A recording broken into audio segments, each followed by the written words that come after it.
Sianama. Hey, hey, hey, Sianama. Hey, hey, hey, Sianama. Hey, hey, hey, Sianama. Hey, Sianama. Hey, Sianama. Nós vamos conversar um pouco sobre o Nhengatu, ou, na realidade, os Nhengatus, porque existe uma variedade do Nhengatu falado na Amazônia.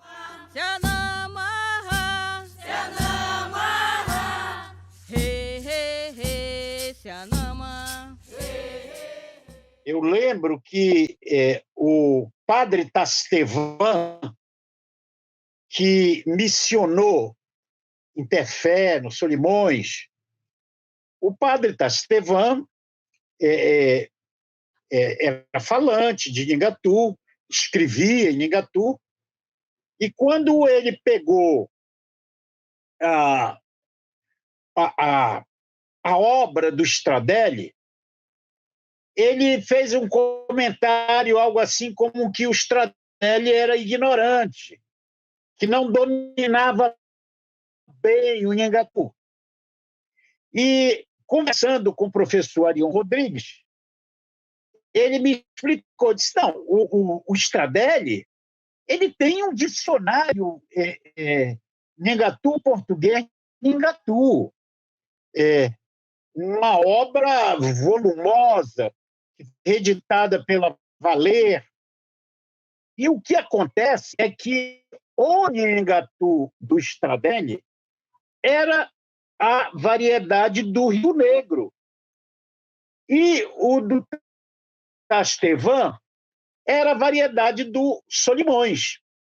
Era a mesma coisa que um gaúcho, se referindo ao português falado por um paraense, dizer que estava errado, né?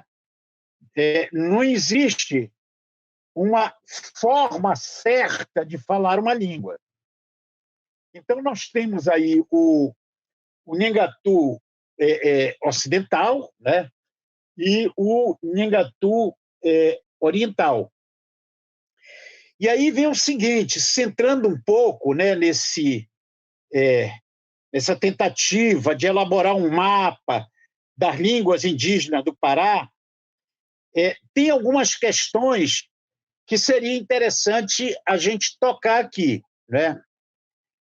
A primeira questão se refere ao fato de que as cidades, historicamente, na Amazônia, elas se tornaram uma espécie de cemitério de línguas.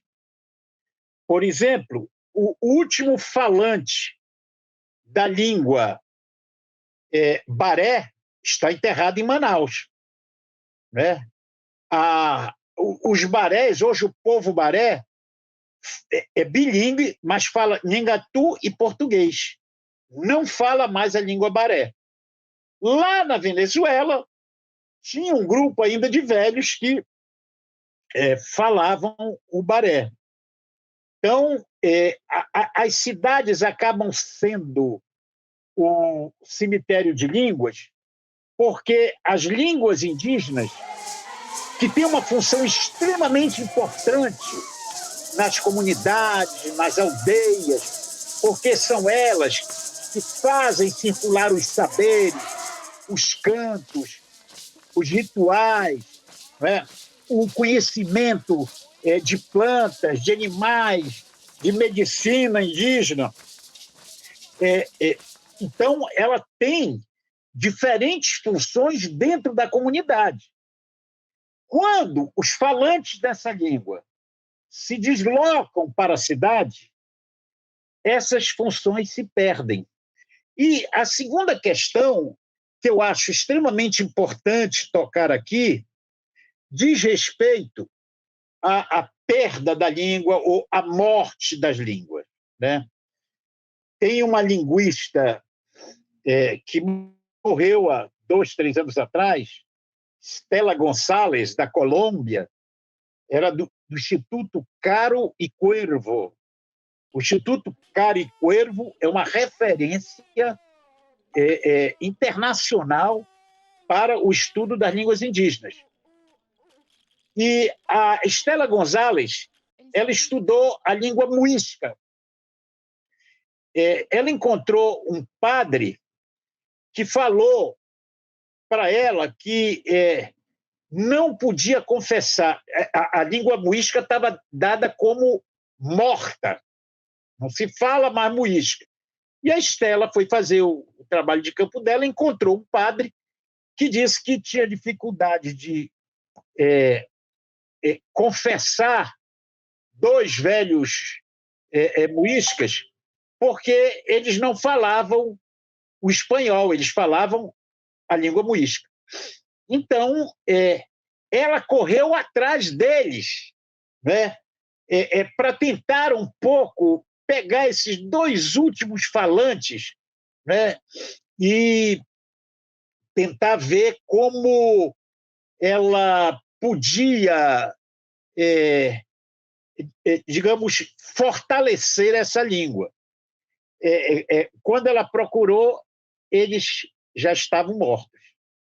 Então, a Estela faz uma reflexão muito interessante, porque ela se deslocou para arquivos em Madrid, arquivos em Sevilha, Arquivo General de Índias, os arquivos da Colômbia, e essa língua muisca estava bem documentada. Tinha até uma gramática, acho que do século XVII, feita por um padre sobre a língua muisca. E a Estela disse uma coisa que eu acho extremamente importante para essa nossa discussão sobre o Nhangatu, sobre as línguas indígenas e sobre a perda de línguas. Ela disse: uma língua, se estiver documentada, ela não morre, ela não está morta. A fala morre. A fala morre. Ou seja, não tem mais nenhum falante. Mas se ela está documentada, né, é uma língua que pode ressuscitar, digamos assim, né? Eu penso muito na língua sacaca, que era falada no Marajó, né? Os sacacas eram os grandes médicos indígenas. Era tão forte o conhecimento dos sacacas de plantas medicinais, de fitoterapia, etc., que a palavra sacaca entrou na língua geral, na língua nhangatu, como pajé, como médico, né? Porque se fez, então, a analogia entre essa sabedoria e a língua sacaca. Só que a língua sacaca deixou de ser falada, né? Ela deixou de ser falada e os sacacas, houve um deslocamento linguístico. Os sacacas, como houve também em todo Baixo Amazonas, né? Nesse deslocamento linguístico, os sacacas deixaram de falar a língua sacaca e passaram a falar em língua geral, no nhangatu, lá do Baixo Amazonas. E, ao se desenvolverem nessa língua, eles, evidentemente, trouxeram para a língua geral muitos conhecimentos, cantos, rituais, que era do sacaca para a língua geral. Em algum momento, eles foram bilíngues, sacaca, nhangatu, depois se tornaram monolíngues em nhangatu, para se tornar bilíngues outra vez em português nhangatu, para finalmente se tornarem monolíngues em português. Olha só, esse símbolo aqui dessa camisa é o símbolo dos caruanas. A dona Zeneida, pajé caruana, pajé cabocla do Marajó, a dona Zeneida ritualmente canta em língua geral, em Nhangatu. Ela tem uma série de cantos em Nhangatu que ela, inclusive, não sabe mais o significado daquelas palavras que ela canta, mas tem um significado que ela sabe, simbólico, ritual. Né? Então, nesse processo, a gente pode dizer que uma língua, ela, se está, como diz a Estela Gonçalves, se está bem documentada, ela não morre. Aí vem a questão do Nhangatu, do Baixo Amazonas. Né? E no livro Rio Babel, eu divido o uso do Nhangatu em três territórios, digamos assim. O primeiro território é o território urbano, Belém, Manaus. Se a gente acompanhar a trajetória dos viajantes que passaram no século XIX por essas regiões, a gente vai ver, por exemplo, como em Belém, 1850, o Wallace, por exemplo, e 20, 30 anos antes, o Spix e o Márcio encontram falantes de Nhangatu em Belém. Né? Mas já estavam, digamos, minorizados, altamente minorizados e isolados. Então, esse era um dos territórios, né? O território, digamos, urbano de Belém. O outro território era daquelas vilas e povoados que estavam se transformando ainda em pequenas urbes, cidades, como é o caso de Manaus. Né? Em Manaus, a língua dominante, até 1861, documentada pelo Gonçalves Dias, era o Nhangatu, era a língua dominante, né? Falada por um setor da população de forma monolíngue e por outro setor de forma bilíngue, convivendo com o português. E o terceiro território é aquele território do Baixo Amazonas. Né? A comarca do Baixo Amazonas tinha sede em Santarém. Né? E ela compreendia vilas, povoações, situada naquela faixa que começa na zona dos estreitos do Rio Amazonas e se estende até os limites do atual estado do Pará.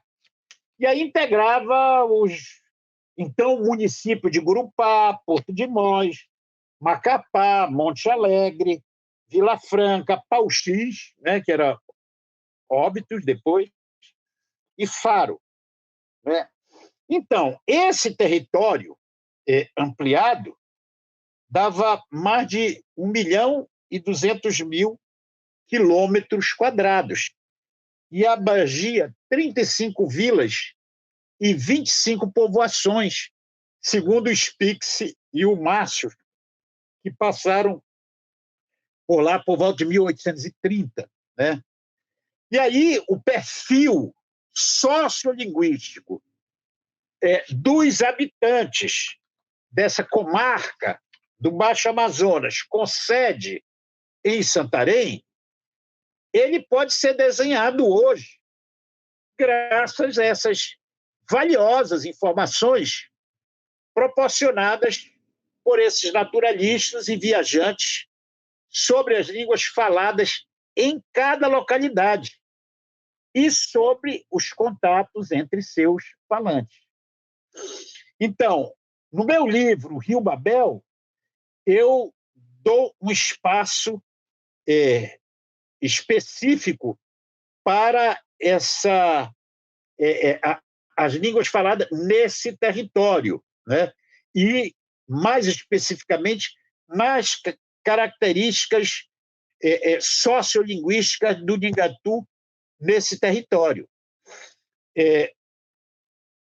Os Pixio-Maços, na verdade, eles passaram em 1819, né, pelo Baixo Amazonas, e até a parte inferior de alguns de seus afluentes. E eles notam que os habitantes dos núcleos urbanos eram quase todos índios e mestiços. Os primeiros, os índios, de procedência linguística as mais variadas, necessitando comunicar-se entre si e que já haviam abandonado suas línguas particulares, suas línguas vernáculas, substituindo essas línguas pela língua geral. No entanto, como eles precisavam, além disso, interagir com a população branca, minoritária naquela época, eles haviam adquirido também a língua portuguesa e se tornaram bilíngues, língua geral, língua portuguesa.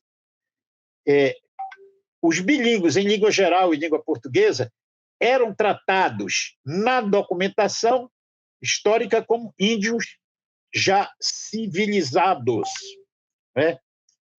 Mas o bilinguismo era muito diferenciado, né? Dependendo do local onde os índios residiam e da forma como se inseriam na produção, né? Tinham bilíngues, digamos, coordenados, que transitavam pelas duas línguas, mas tinham bilíngues que entendiam português, mas falavam só em Nhingatu, né? E aí aqueles índios prestadores de serviços domésticos que mantinham contato permanente com os brancos com quem eles moravam, né? O modelo da arquitetura escravagista do resto do Brasil, ele valia também na vila de Santarém, que era a sede da comarca, né? Eles viviam ali em telheiros erguidos pelos portugueses, nos fundos dos quintais de suas residências, né? Que serviam de senzalas, né? De uma espécie de senzalas para a criadagem da casa, quase sempre índios, sendo raro, nesse momento, pretos e mulatos, segundo Spix Márcio, em 1819. Mas também, em quase todas as povoações da província, existiam índios ligados diretamente à produção extrativa, aos trabalhos artesanais ou ao transporte fluvial. E eles viviam relativamente afastados, em bairros próprios, cujos contatos com os brancos se davam apenas durante eventuais relações de trabalhos. Um desses bairros em Santarém, habitado exclusivamente por índios, ele foi visitado em junho de 1828 pelos integrantes da comissão científica organizada pelo Barão de Langsdorff, que era o cônsul russo no Brasil. O desenhista da exposição é conhecido, o francês Hercule Florence. Ele chegou a fazer um croquis mostrando a disposição das casas e das ruas do bairro, por onde, mais de 20 anos depois, os índios desfilariam como diz o Bates, com magníficos cocares de penas e o corpo pintado e lambuzado de urucu, executando a dança da caça, a dança do diabo. Isso é descrito pelo Henry Bates, que presenciou essas comemorações festivas. Quem entrava nesse bairro segundo o Florence, não ouvia mais os ásperos sons da palavra portuguesa.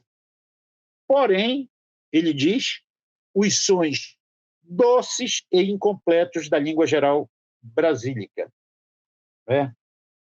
Mas havia também vilas como Cametá, Faro, Monte Alegre, onde se podia encontrar também muitos mamelucos, como resultado de casamentos mistos, né, com camponeses portugueses, que rapidamente se adaptaram ao modo de vida amazônico, né? E esses portugueses. E a gente vai encontrar, inclusive, portugueses que falantes da língua geral, né? Tem um caso de um grande escritor que eu menciono também no Rio Babel. Ele aprendeu no meio do mato a falar e escrever. Francisco Gomes de Amorim. Eu recomendo às pessoas interessadas em conhecer um pouco o Nhangatu do século XIX no Baixo Amazonas, que procure a obra do Francisco Gomes de Amorim, assim como do Lourenço Amazonas. Né? O Lourenço Amazonas tem poesias em Nhangatu. E o Inglês de Souza também tem alguns personagens que falam algo de Nhangatu. Então, para tentar fechar, tentar concluir, eu acho que o Nhangatu está muito bem documentado. Ele é uma língua viva nesse sentido de estar documentado, mas é também uma língua com muitas variantes, com falantes hoje na Amazônia. E os falantes de Nhangatu levaram para a língua Nhangatu marcas das suas próprias línguas, né? Porque a sociolinguística coloca que línguas em contato sempre produzem esse tipo de empréstimos, de marcas, né? E isso foi pouco estudado ainda, né? Seria muito interessante discutir as marcas do Nhangatu no português, na variedade do português falado no Pará, no Amazonas, né? Porque essas marcas elas existem, mas elas são desconhecidas, poucos estudadas. O Telêmaco Borba, por exemplo, ele levanta a hipótese de que, só para dar um exemplo, que esse R que os linguistas chamam de R retroflexo, e que no popular se chama de R caipira, esse R de morte, porta, era um som da língua Ofaié Chavante, que era falada no sertão de Bauru, em São Paulo. E eles levaram, como também em Minas, porque eram línguas aparentadas, línguas G, levaram para o português falado regionalmente marcas dessas línguas. Olha, tem todo um universo de pesquisa para os linguistas, né, para dar conta dessa enorme e rica variedade dos diferentes Nhangatus que ainda hoje são falados na Amazônia. É isso aí.